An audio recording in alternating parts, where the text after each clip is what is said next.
Question number 35 मा हेरौँ। Prove that प्रमाणित गर्नुहोस् sine alpha plus cos 2 alpha divide by 1 plus cos alpha plus cos 2 alpha equals to tan alpha. अब हामी LHS लेखौँ। LHS हाम्रो रहेको छ sine alpha sine 2 alpha divide by 1 plus cos alpha cos 2 alpha. अब हामी साइन अल्फा प्लस हाम्रो कस साइन 2 थीटा को फर्मुला के हो त 2 साइन थीटा कस थीटा। त्यसै गरी कस 2 थीटा को फर्मुला के हो भन्दाखेरि कस 2 थीटा को तीनटा फर्मुला रहेको छ।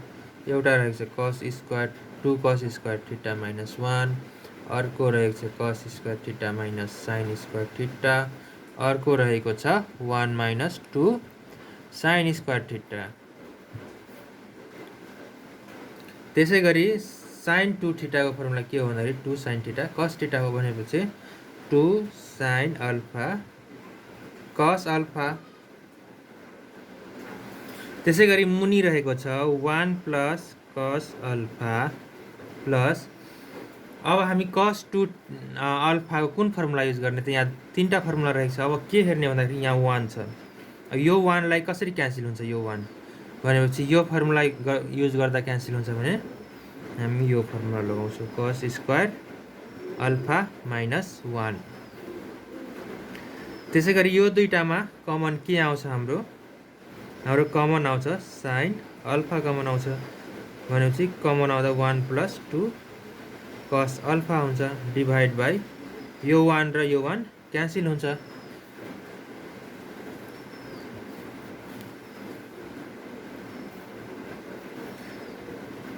बाँकी के बच्यो त कस alpha plus 2 cos square alpha बाँकी बच्यो।